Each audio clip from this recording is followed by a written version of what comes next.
How many times have you seen or heard in discussions about mouse sensitivity, mouse grips, mouse pads, and so on that the best option is to use what's most comfortable? This suggestion comes from a good place, but in my opinion, it's the biggest myth in all of aiming. My issue with it is that this answer stifles progress and encourages players to embrace bad habits and suboptimal setups. And this all comes down to a combination of comfortability, familiarity, and preference. Just about anything becomes normal or comfortable if you do it or endure it long enough, and the same goes for aiming. One of my favorite examples of this is with mouse sensitivity. I've talked to plenty of players and read countless discussions now of people with self-proclaimed terrible aim. With a little digging, a very common culprit is playing on an incredibly fast mouse sensitivity. As fast as 2 to 5 centimeters per 360 is shockingly common and often the result of playing games on their default sensitivity with a high mouse DPI.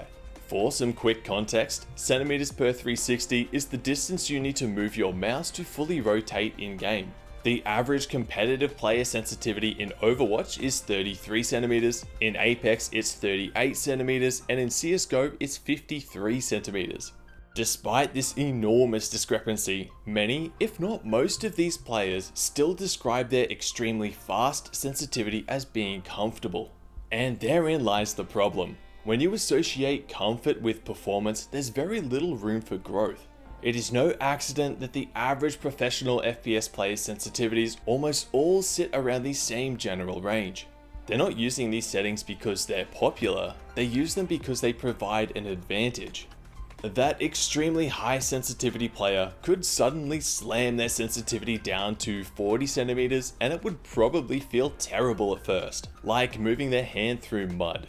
After a few hours or days, that discomfort fades away and it starts to feel normal. But this time, the new, comfortable setting allows them to aim significantly better than ever before. Both of them are comfortable, but one is just better than the other. The next phase of this discussion comes down to the idea of aim theory. Traditional sports like golf and basketball have decades of sports science behind them determining the optimal techniques and how to do them.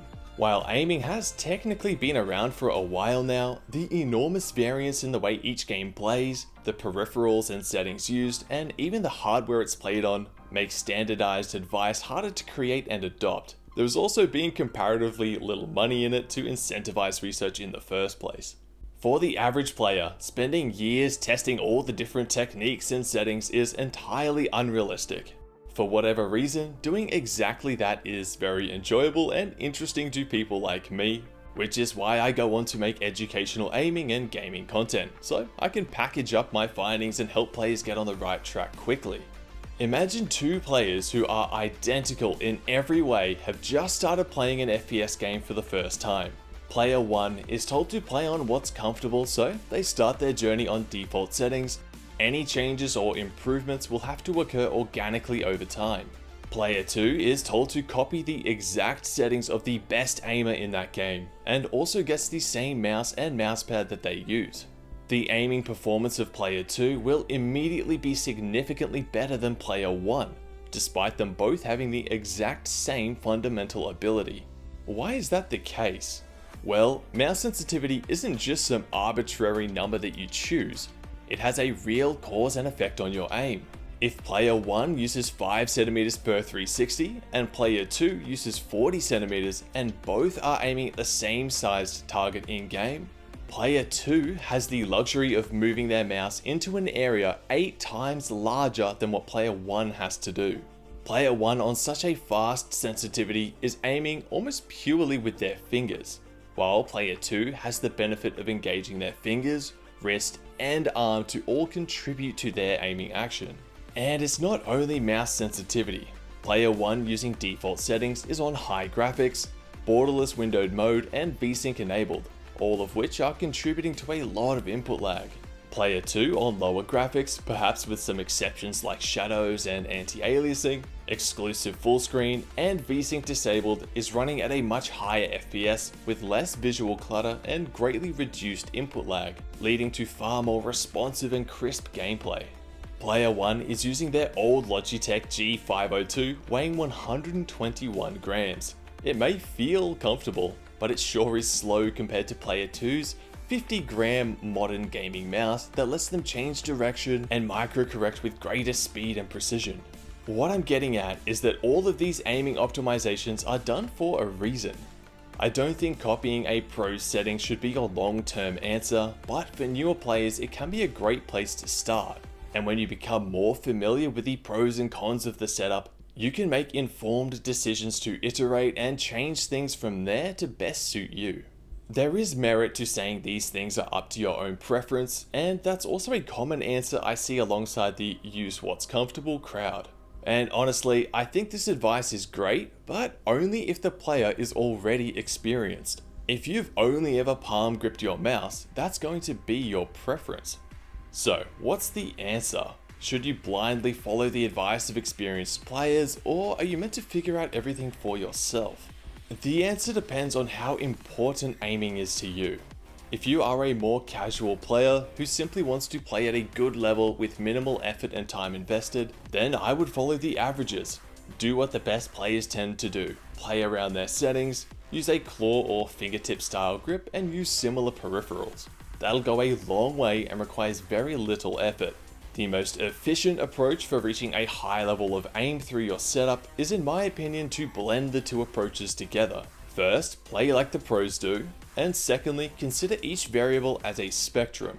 Try the extremes in both directions to see how they feel and what effect they have on your aim. You can then use these conclusions to make informed decisions about how to tweak and adjust your current variables. For example, if you feel like your chair height isn't quite right, try playing with it set as low as possible to see what effect it has on your aim. Spoiler alert, your arm will feel very heavy on the desk, micro corrections will be more difficult and will tend to over-aim. Then try the other end of the spectrum with the chair at max height, or even adding cushions or folded towels to exaggerate the height to see what happens. Now your aim will probably feel too fast, floaty and jittery. Knowing what the extremes of each side of the spectrum feel like, you can now determine what changes will likely benefit your current setup the most. If micro corrections are an issue, slightly increasing your chair height is a good option. This doesn't take long to do, and you can try it with just about any variable to get a quick idea of what effect changes will have, rather than haphazardly making alterations and hoping for the best. If you keep track of how things feel, you can make informed decisions over time to hone in on your optimal setup. The inefficient approach to achieving great aim through your setup would be to relentlessly experiment with everything over a long time frame. This was my approach, but I had the benefit of enjoying that process and working for Kovac's aim trainer for years, where it was my business to know everything I could about aim. Ultimately, playing on what's comfortable is a performance stifling myth in my opinion. There is merit in playing like the pros. Variables can be up to preference, but only if you are already informed and experienced. Figuring out what's best for you is easier than you may think when you try the extremes. If you would like to directly support me in making more videos, please consider becoming a channel member. It's basically a Twitch sub for YouTube, so you gain access to emotes, badges, and all sorts of perks like a members only Discord where we can chat about all things aim, gaming, and improvement. If you're interested, there's a link in the description, or depending on your device, there may be a join button below the video. This video only scratches the surface of how your aiming ability can improve over time. To see exactly which variables are most important, check out this video all about it right here. Thanks so much for watching, be sure to subscribe for more content like this, and I'll catch you in the next one.